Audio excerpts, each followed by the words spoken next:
Hi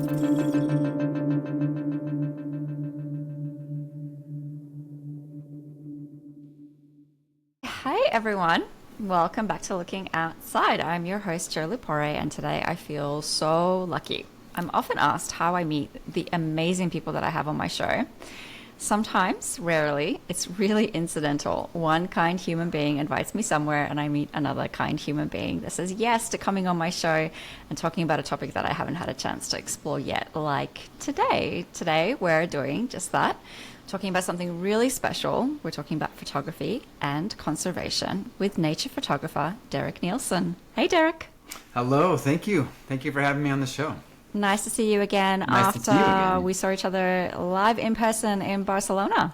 Yeah, that's a pretty unique place to meet someone.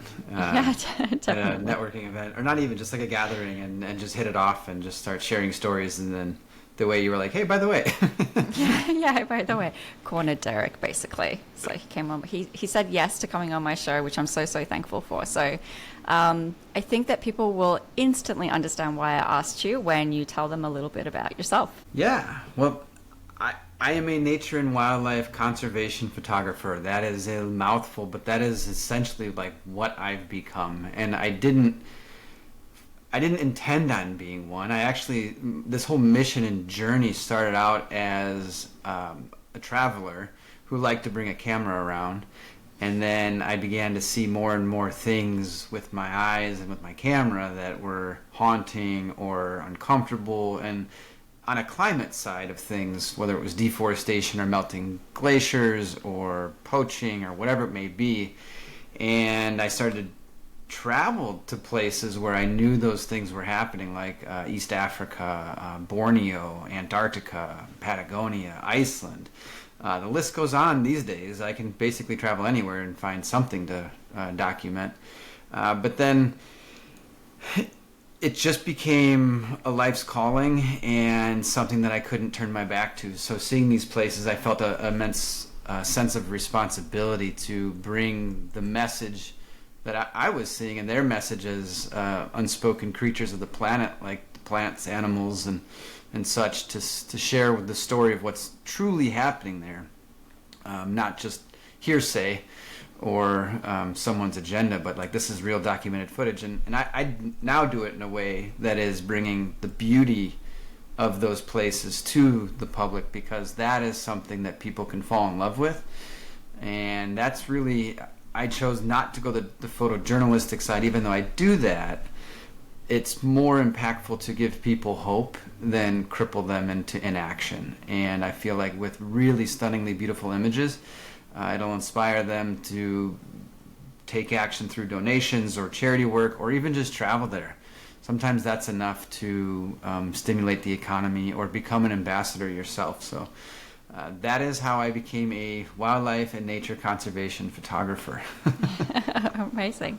I think it's so true what you say, that you're kind of inciting action in people, because not only are they seeing your photographs, but then they're not just looking at something, they're really feeling it. Like you're conveying so much through your photographs. So they're really truly beautiful. I'll definitely link them into the show notes. Thank you. For everyone to check them out. I'm curious, just going back to where you started, that it was like a calling for you. Was that calling like a little passion that you've had your whole life, and it was kind of nagging at the back of your mind, or was it something that kind of hit you instantly?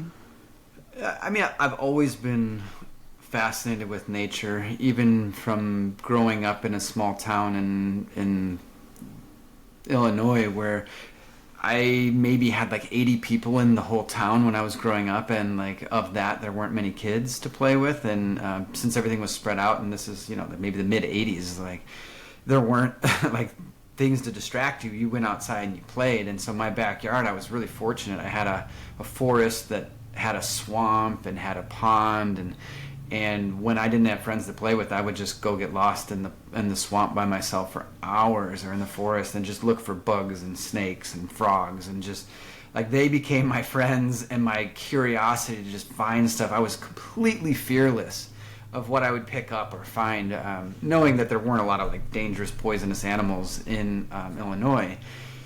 And so it just was a free-for-all of curiosity to just dig and find crayfish and whatever I could get my hands on. And So that's, I think, where the initial love started, was just making companionship with nature and falling in love with things that like normal people don't think are cute and cuddly. Like, I don't know, snakes or really cool spiders or yeah, the abstract or the things that people are like, I don't love that, but yeah. And so that was like part of it. And then through travel, I was just like, okay, I want to go places where I know there's some really fantastic animals that I've seen in like things like National Geographic when I was growing up. And so I wanted to go to the Amazon rainforest. That was like one of the places high on my list that I just had to go to because of everything I'd read and seen about it in magazines and stuff. And so I wanted to go there for myself. And then once you're there, it's just like, phew, it's overwhelming. Well, it's interesting too what you were saying about, kind of maybe vouching for or looking more closely at the things that we kind of try to hide away and not think about. I definitely don't like thinking about spiders, I'll be honest, but it's easy to kind of get behind a cause where it's soft and cuddly and beautiful and it's something that's a little bit closer to us maybe.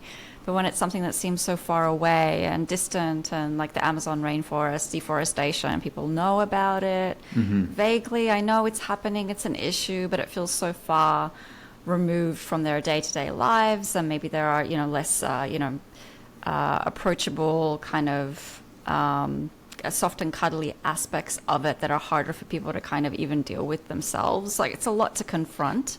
Yeah. But is that kind of your natural inclination, is to go to those places that are harder to confront? Yeah, definitely. And these are places that people often don't know about. Like, everybody knows the Amazon, but like a lot of people don't know that Borneo is seeing more deforestation than most places in the world. It's like one of the largest jungle ecosystems across, and it's the third largest island in the world. And it's seeing a palm oil pandemic in a way that is and they're doing better now to slow it down, but it's, I mean, so much of that island is already depleted from beautiful ancient forests.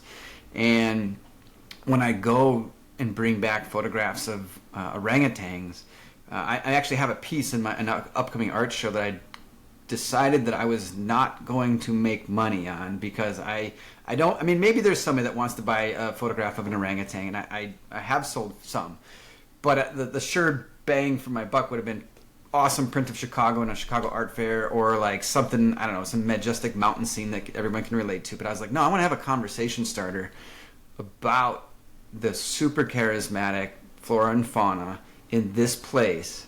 And if we can relate ourselves to this, and I'll you could please share this photo with the rest, but it's essentially it's a little orphaned baby orangutan clinging on to a surrogate mother, and it's just such an embrace that is so relatable to humans. It's something that we've all done with our parents, and if you have children, you can relate to that.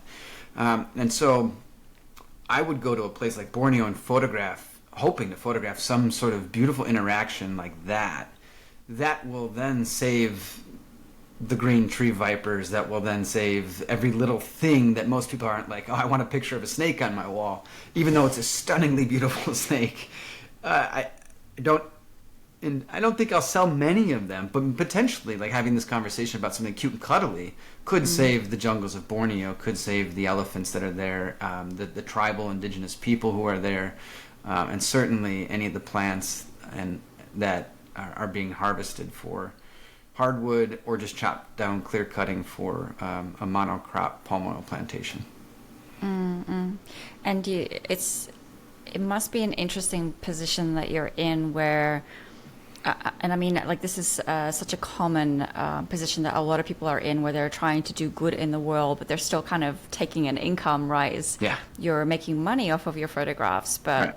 Like, you don't want to do it in a way like with the orangutan baby example, in a way that's kind of, like taking advantage of it. It's still with respect. And you, correct me if I'm wrong, like you do funnel 10% of your profits as well from your photographs to conservation causes. Yeah, I do. Every location I travel to, I try to partner with a local not-for-profit environmental organization that's doing the hard groundwork to save the place that I'm fortunate enough to be there to photograph. Because without them, I may not have those places to go to photograph. And I chose 10% because I think, I mean, that's a lot of my income. 10% of my income goes straight to that. And there's another organization, Dr. Gabby Wild Foundation. I really, truly I'm passionate about what she's doing on multiple fronts. So I'm donating 15% of my earnings to her. There's a lot of organizations that do 1% for the planet, and that's a great one. But they make tons of money, and they probably donate more than me overall. But I'm like, you know what? I'm going to donate 10% because that's how important this is. Like, without them doing the work on the ground, I cannot do mine, and I can't enjoy it. And I mean, what do I need money for? The thing I like to spend money for is travel and going to see these beautiful places. And so I don't need fancy, things that are just things, really. And so if I can spend my money to help these guys preserve those places, it's every dollar is so well spent. Yeah, and it's probably connected into, sustainable tourism, because if you're traveling to a lot of places, you're trying to do it responsibly. And then, I think for many people, just doing the work that you do through the photographs and raising awareness and probably driving a lot of funding for those types of causes would be enough. And, particularly because you're self-employed, but you're going over and above with the donations and even coming on podcasts and talking about the issues and everything. It feels like it's so connected to your entire identity. Yeah, it has become that. I have to challenge myself when I go into social environments to not just talk about things that we're doing to this planet. It's okay, be a normal human being. Don't be that guy. Don't be the CrossFit guy that when everybody learned CrossFit, you didn't want to talk to that person at a party because that's all they wanted to talk about. And so I need to make sure that if somebody asks me about it, I'll bring it up. And I don't want to just be the person that does that all the time because it is consuming. You can't walk outside without seeing plastic trash anymore. I challenge you to walk around Logan Square, any places in Chicago, and this is one of the cleaner cities we have in the United States, and it's there. Beaches are being littered with trash. It's every coast, basically on every continent now. And so it consumes me, and somebody who's passionate about it and telling the stories, it's tough to not get so sucked into it and still stay happy and cheery and optimistic and hopeful. Yeah, right. Or even in a social setting, making small talk conversation about stuff that is maybe a little trivial when you're dealing with all of these very important, complex, life-altering topics. Yeah, and there's this real buffer period that you have to put yourself in before re-entering society after you've been spending time with any indigenous culture, different culture. It doesn't have to be indigenous, but different culture, but particularly indigenous cultures that are very different than you, that have different problems, that are and most of the stuff that is happening to them isn't because of what they've done. It's what us, the outside world, is doing to them, their environment, indirectly or very often directly. And so I remember coming back home from Africa and spending a good amount of time with a tribe there, and I won't name them because I'm telling something that I was noticing. There was a little child who was smoking a cigarette, and it was a 3-year-old child, young baby. I was wow, that's super intense, but that was part of this particular tribe's way they did things. And I photographed stuff. I've never published it. I don't ever intend to. That's really just for me. I don't want anyone to look at that and judge them in any other way because it's not right, many levels.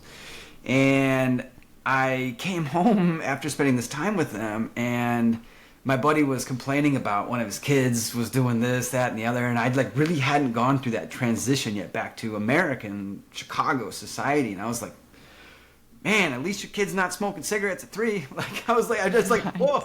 I had this freak out moment where I didn't quite buffer myself back to this and put myself in my friend's shoes who was going through a problem, and I was still thinking about the other things that I had seen, and just internalizing and processing them as a human being sometimes is challenging, and it's relentless. Yeah, of course. It's almost you need a decontamination chamber in between your experiences and when you get back to the very lucky life that we have. Yeah, and it's not, and again, I have to kind of remind myself that it's not that my friend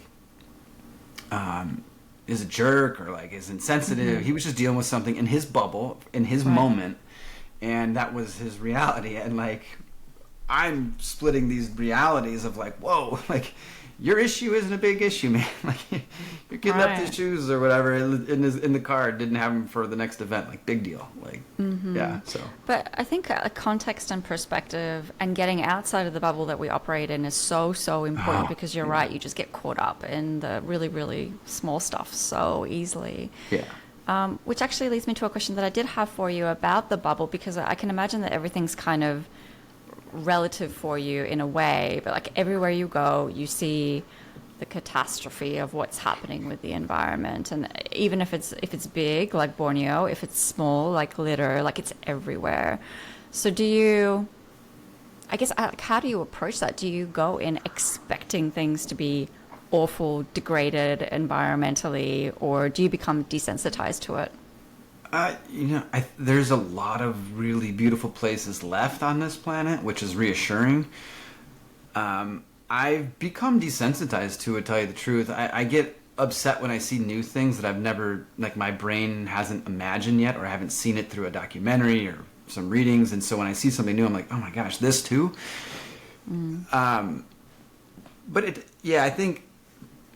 I think because of, I've been to all 7 continents now doing environmental and wildlife photography. You've seen it, and so that there's no other places really to go. I'm not great at scuba diving, so I'm leaving that to some of my other friends with Sea Legacy and other organizations to go do the underwater work. But I'm going to stay above land for now. And when I go to places like even like Yellowstone National Park or the Grand Tetons, like these are places that we've been protecting for a century now, and they have it down pretty well to a science. But human beings have found a way to screw things up. So like you'll get these incredible bear jams, or like garbage cans will just like this trash will be littered through the parking lots, and it's like, man, you're in a national park. Like you left wherever you were to go to someplace so beautiful. You made it a priority to go there, and you're trashing it. Like, what are you doing? And so, so some of the places that like are still relatively pristine, the human element is something that I struggle with. And I love humans. I'm not anti-human, but I like really wish we could educate people a lot better when they go into nature, because I've seen the complete ignorance of just throwing trash out of a window, all the way down to fellow wildlife photographers not doing things ethically, and it's that big of a range that I have to deal with as a conservationist, as an educator, as a storyteller. Is like, okay, you're constantly standing up to people and confronting them for not doing the right thing, and it's kind of scary sometimes. Yeah, and challenging with what you said before, that you don't like. I can imagine. I know that I would be that person in the room that's constantly like, people suck, and like, why are people so irresponsible and so selfish and only thinking about themselves and so lazy? And what you said before, that you don't. It would be hard to not be that person in the room that's always thinking kind of the worst of human beings, because we do so many things that are awful. Yeah. So how do you take yourself out of that mindset and think positively? I surround myself with people who are that type. I think you are an accumulation of the company you keep. Some of my best mentors in this field have gone through it, and I tend to gravitate towards the ones who have hope and just stay optimistic and drive that message of, yes, we can.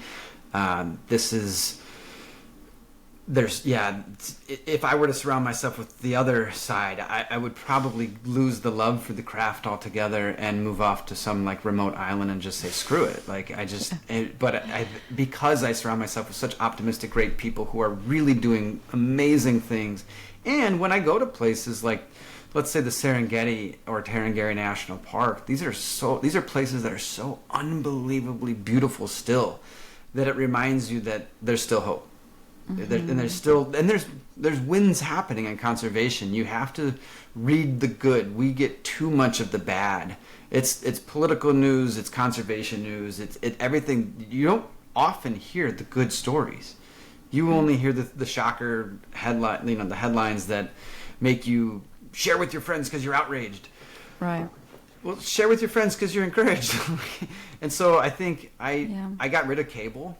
I don't watch the news anymore. I read just to stay current, but I found myself being upset over and over and over again by things that I had no control over. And I just consciously made a decision to immerse myself in my craft further. I go to my even local parks here in Humboldt Park, and I'll photograph ducks. If I'm feeling, down about something, I'll go surround myself with some beautiful wood ducks that are just stunningly cute animals. And I'm like becoming this middle-aged guy who's becoming like a bird watcher. I'm like, no, I'm not. I'm trying to resist that because they're a different breed. No offense, bird watchers. But I think just falling back in love with nature will always keep me happy and optimistic and in a positive state of mind.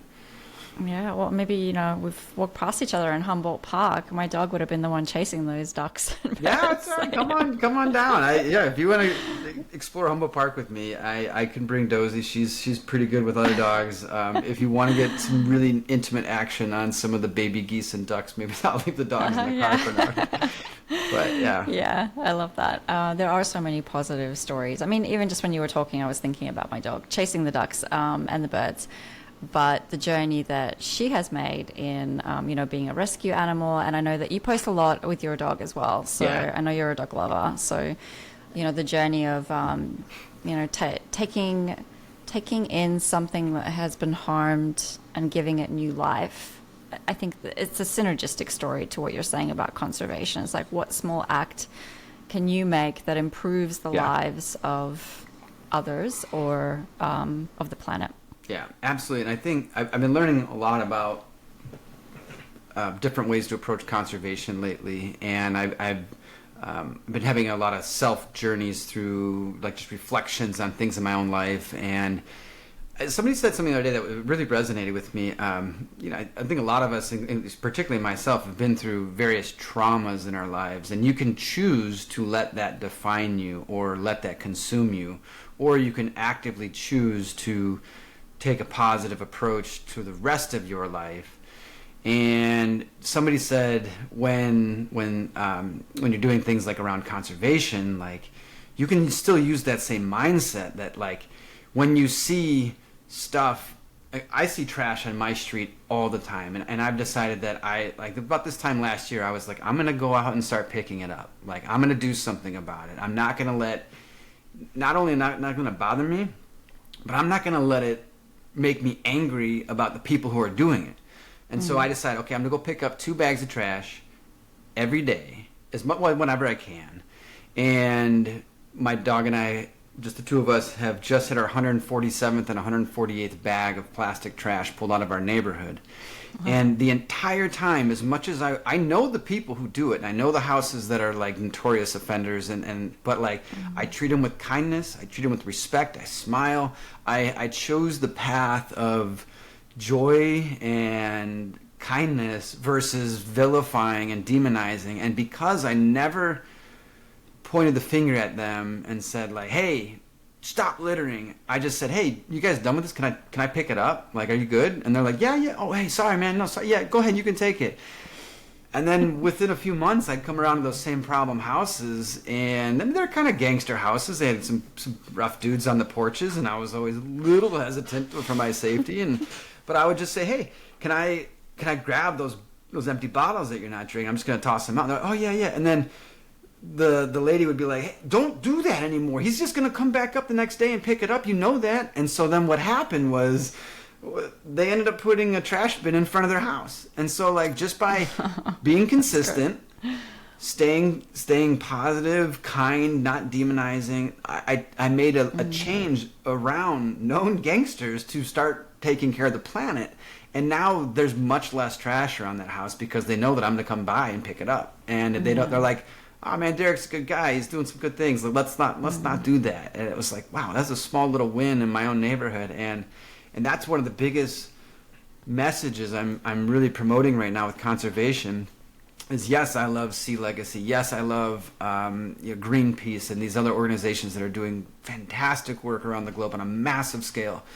But real conservation starts at home, in your community, what you're buying, what you're throwing out, all the little choices. When you leave a room, turn the light off. Like, if you see trash, just pick it up. And that's our tagline, my dog and I, just pick it up. Like, don't walk past it.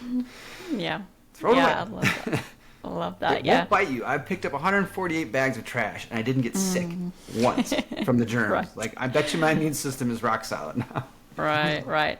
But it's those little wins. Yeah, and it goes against the whole "it's not my problem" mentality, and I think so much of that is cultural as well. Because I've been in the US for about 3 years now, and in Australia we have Clean Up Australia Day. So once a year, everybody goes out on the beaches, parks, cleans up as much as they can. And I think that kind of behavior ingrained in you when you were a kid, doing it with your school, just stays with you. So you don't just wait for that one day a year; you just pick up other people's trash. Right. And in America, the culture around waste and consumption and cleaning up after yourself is very different. So I guess I'm wondering, like, because you've traveled to so many places in the world, what's the place, country, city that you've seen that you were like, wow, these guys really care and they're doing an exceptional job? There's an amazing story in a one country answer, and it's a little complicated, so I do want to be let back in the country, but Rwanda, Oh, okay.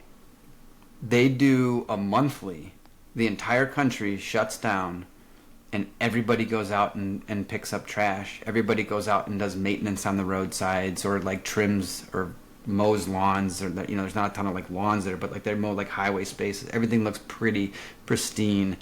And very little plastic is allowed in the country at all when you go to visit Rwanda. But just and it's a community thing. Like it's not a punishment for the community. Like, they really do enjoy going out, taking care of their space for their country. There's a lot of pride in it. And then there's like barbecues and dancing and get-togethers, and this is once a month that they go out and do this, or at least they did it when I was there. I don't. It's been a few years since I've been there, but it was fantastic to see. And so when you do drive Rwanda, and you're like, even in Kigali, the largest city, like, there's no trash anywhere, because they're just gonna have to pick it up, and it's really manicured. It's pretty. I just didn't expect that. As a first-timer coming in, seeing how beautiful it was. And it is because of that mandatory pickup day. And I believe even the president goes out and does it. So nobody's above going and doing it. So it's pretty cool to see. Wow, that's great. It's an inspiration. I'm like, why can't we do that in Chicago? Yeah. Well, mandating things in the US doesn't seem to go so well. Right, yeah. I think, that's really, really a powerful example as well of the positive outcome that you can see from conservation efforts, small or big. In preparation for this podcast, I looked up whether conservation is working or not. A simple question as that, because honestly, I did think that it was going to be a no, that the planet is getting worse. I mean, we've got so many more people on the planet, and obviously, like, consumption is going up, and it felt like it was going to be just an obvious no, and it was a yes, resounding yes, and I was so happy to hear it. So for the audience, a meta-analysis that was done showed that actions made in conservation have created a 66% improvement in the world and are preventing wildlife extinction. So incredible. Very, like, it gives you so much hope and optimism. Yeah. And that's solving some really big issues. So I guess my question to you is, what's a very, very big macro conservation issue, whether it's getting addressed or not, that's kind of top of mind for you, that you're passionate about? I get asked a lot with different audiences, depending who I'm talking to. I usually have the same answer. People say, what's the largest problem in conservation right now? And the simple answer is there's just too many mouths to feed. There's too many people on this planet. If I recall right, there are certain places that aren't seeing as dramatic of a population growth as others. And I think there are some really brilliant people out there. Like I'm about to promote a film, Common Ground. It's about regenerative agriculture, and there's some people in the food space that are doing some things that are very innovative to help feed a growing population that isn't just clear cutting a new place to plant. It's doing vertical farms. It's doing just crop, like circular cropping, where you can grow things in the Midwest year round in places where you would normally only be able to have corn, and then it's harvested and done, and then you would have to do and so like just hearing the way that innovation around food, because most of the things that I see places like the Amazon, like palm oil in across the tropics is used mostly for food and or beauty products, and that goes on a person or in a person. And so those forests are being wiped out for that, but it is slowing. The deforestation is starting to get under control in places like Borneo. It is starting to get under control in parts of East Africa or West Africa, and it's through different innovations. I truly believe that the food industry, particularly the farmers, are doing the world a huge service by being flexible and learning how to innovate.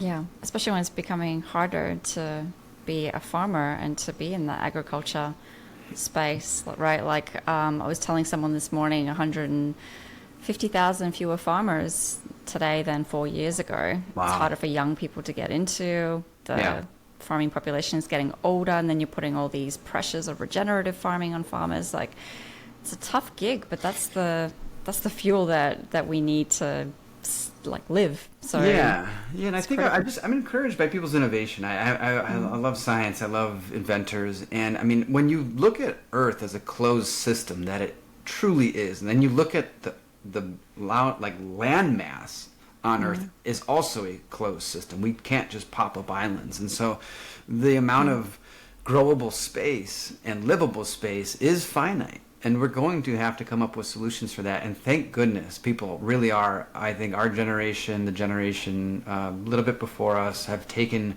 this as our song that we're going to live and die by. Because just from my growing up, I remember there wasn't a lot of talk about conservation to the point now where it's like, there's a huge industry around it. Basically, every corporation talks somewhat about sustainability. How are we going to do this going forward? Because it's really starting to impact their bottom lines. And even as simple as, like, I was at South by Southwest last year, and there was a logistics company taking part in a climate change track, and I was like, wow, that's like a huge shipping company is talking about climate change, and they were like, yes, we have to, because when you add energy to a system, you get more wind, larger wave heights, and our ships take more energy, and it's costing us a lot more money.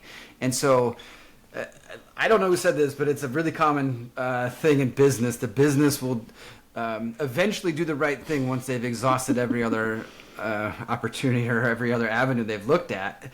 And here's a logistics company like saying, hey, like we got to do something about this now. We're in on climate change. We want to be part of the solution because it is impacting us, our bottom line. And it was like, yeah, that's really cool. I'm glad you're here. Maybe a little late to the game, but hey, I'll take anyone. I don't care who it is. No matter if Shell or BP say like, hey, you know what? Screw this. We're going to dive fully into electric. The conservationists, like, that's the cool thing about our community is like, we'll take anything. And it's a very open door. There's no turning people away because it's going to take us all. Yeah, that's a really important message, and it's always so nice to hear that from the business side, from people who are conservationists and who are passionate about the environment, because I think often there's this vilification of business and capitalism and our current way of life, and I think maybe a skepticism that a company will do the right thing, or they'll say they'll do something, but then will they actually follow through?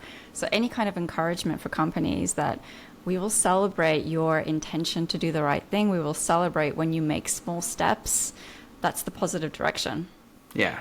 It's great. Totally. Yeah, and it becomes like tribal. Like, you get proud of working. Like I I know the people who work at Patagonia are so proud of the company they work for because their stance and their leaders from the top down are like saying, hey, like this is what we're doing. And I bet you everyone who works for that company is on board with that, and they're proud to say they work there. And that's a cool thing. It's a clothing company. Like, come on. Like, how many people run around saying like they're really proud of the clothing company they work for? Well, people at Patagonia, like a lot of ones I've met are, and it's because of what their brand stands for. And the lead they are taking on conservation, and the recipe and the blueprint is right there, and and they are unapologetically a for-profit company. There's nothing wrong with making money, but it's just doing it in a responsible way that you're not just taking advantage of other things or destroying the planet that you're living on. Yeah, definitely. Or trying to marry, and I think this is what you do so well, right? Marry what you're passionate about, and everyone that works inside of a company is a person as well. They are passionate about something. So marrying that with your ability to make an income and to drive, economic growth in the world and to hire people and to have a business. So your ability, personally, Derek, to be able to marry those two things, I think would be really, really inspiring for a lot of people, and a lot of people who have been thinking about like, how could I do that? How do I bring those two things together? So I guess, before you said that you were a fearless child, do you think it takes a level of fearlessness to get into the position that you're in and to do what you do? Yeah, probably. I think there is probably something inside of me that I have a little bit different tolerance for risk or fear. I remember the climbing movie Free Solo. They did a brain scan of Alex as he's like up on the mountains, and like what his level of excitement, brain activity was, and it took a lot to get him excited. I feel like the normal person was like, they see a few things and boom, their numbers spiked. I feel like with me, I'm much more open to exploration, the unknown. My family doesn't love hearing this, that like I've lived a really good life. I've been to all 7 continents, and like if a bear comes in, that's my end of my story. Like that's a pretty cool story. Now I'm not actively trying to get that, but like I think there's just like this kind of this is the way it is. I don't know. I don't have there's a different level of risk that I'm willing to take than most people. But I think in particularly my field, because I do work around animals, and the priority is keeping them safe and alive. I mean, I think you can ask any nature photographer's like worst nightmare is like they get eaten by a grizzly bear and the grizzly bear has to get shot. Because that's like, that would be horrible. Absolutely horrible. Because my priority is that animal. It, right? Yeah, and so anyone in my position, in my field, that are really good at what they're doing, they learn animal behavior. They study, and it also makes you an exponentially better photographer when you learn your subject before you go and photograph it. But how to act around them. What are the warning signs? What are the triggers? What are things that make them excitable? Like, you have to know all those things going in. You really need to do your homework before you decide to go hang out with lions on foot in nature. Like, and it's super intense thing. But you can do it if you have the right people around you who know what they're doing and you've done your homework. And so, there's definitely, I don't know, it's thrilling. It's so fun to be in those positions, and then it makes you a really fun storyteller, and you can come back and share those stories with the world. And I was going to say earlier, photographers' jobs have changed so much. It's not just taking pretty pictures anymore, because that only goes so far. We now have morphed into storytellers for the voiceless and for the planet. And so you, yes, bring your photographs, but then you inspire people by the images. And there's one particular story that I love to tell, and I do it in lectures and public speaking. And my first time in Rwanda, a second time, but first time seeing chimpanzees, I was walking through this incredibly hot, sloppy forest, just rainforest. They're just muddy, and there's just stuff everywhere, snakes, spiders, you name it, and ants. Like, you can't stop it because there's ants, and they'll start biting you and all this stuff, right? So you just got to keep moving through it. And I came up to these chimpanzees, photographed them. It was really dark. Looked at my images. A lot of them are blurry because photographing dark animals in a dark forest is super challenging, especially when they're moving. And I came upon them 2 other times. And the third time I came upon them, I got some great photographs. And there was one above me, so I was shooting it. But like chimpanzees aren't the most attractive from the backside, and so I just put my camera down, and the ranger tapped me on the shoulder, and I looked to my right, and there was this beautiful female chimpanzee only like 5 feet from me. And I remember putting my lens down and my camera, and I got real low to make myself not a threat, right? Knowing your subjects and how to be around them. So I made myself instantly low, not a threat, didn't make eye contact. And then he told me I was safe. And so I looked over at her, and she was just gazing into my eyes. I just wanted to cry. Like, just that deep connection with one of our closest ancestors, feet from her in her home, and she was accepting of me, didn't attack me, didn't raise a fuss, and we were doing nonverbal communication with our eyes and our mouths. And I did this for a few minutes, keeping my self composed because I just wanted to cry. It was so emotional. And I was able to switch my lens out, and I took a photograph of her, and she's just gazing into my lens. And when I give a lecture, then I flip to that slide.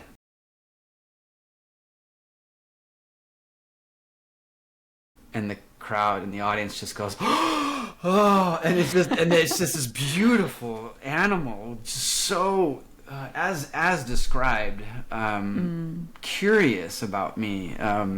She's flirting with me. I don't know. It's so charming. And after I'm done with that story, then people are ready to take action, write the checks for conservation. And the pretty picture might have gotten a few likes. I mean, I could look it up. It maybe got like 60 likes on Instagram.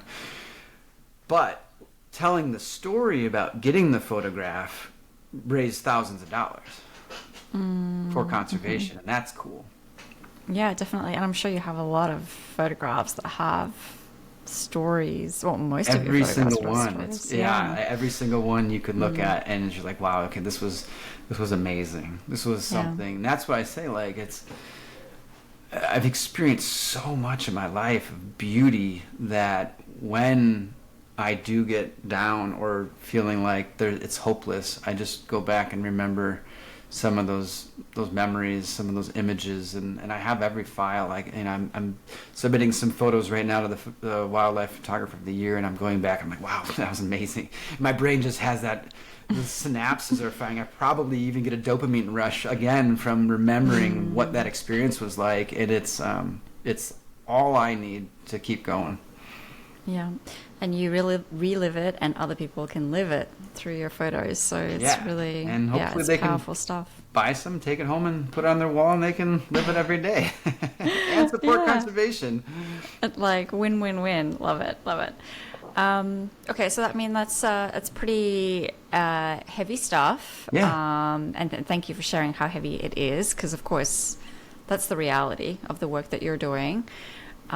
So my last question for you then is how you switch out of that. So what is it that you do to look outside what you normally are so focused on? Like, do you have a go-to for just taking yourself completely outside of the stuff that you know so well and that you're living and breathing every day? I've always been a just playful person. And so like finding play, like whether it's like ping pong with Kelly or like just wrestling with my dog or messing around with my nieces and nephews, like anything in that realm, it just centers you and it brings you back to family and the things that are really important in life, those intimate connections you have with humans or your own animal. That is instant happiness, and nothing can pull me out of that. That is such a unique answer. I actually haven't had that one before, but I mean, it's scientifically proven that play does actually spark so many different things for you in your mind and in your heart. Yeah. That's awesome. It's one of those things that it's non-negotiable. So I can understand why that's your go-to, and yeah, it's definitely a good reminder for all of us to take a moment to play and to interact with life and become more aware, and pick up not just your own trash, pick up other people's trash. Absolutely. Come on, guys. It's all the little things. It's an accumulation. I adapted Dave Matthews' song "Ants Marching" to a lot of my Instagram videos of me picking up trash and making reels and stuff, because I just feel like if all of us little ants were marching and doing something, like, you could take down a massive tree that is, global climate change or plastic pollution. And if we all of us little ants just do a tiny bit, it's amazing the impact we can have. And if you don't believe it, come with me to Rwanda and stand still in the jungle and just watch what those little ants will try to do to you. Right. I mean, I'm sure many people would be tempted to, based on your stories. It sounds like an amazing experience. Maybe your next foray could be a tour guide for conservation. Yeah, I've done some of travels. that. Yeah, it's been on the list. But That's great. That's awesome. Well, you're doing amazing work, and thank you so much for sharing all the amazing stuff that you were doing, and thank you so much for coming on the show. Thank you. I hope we made a few more ambassadors of the planet. So, thanks for having me.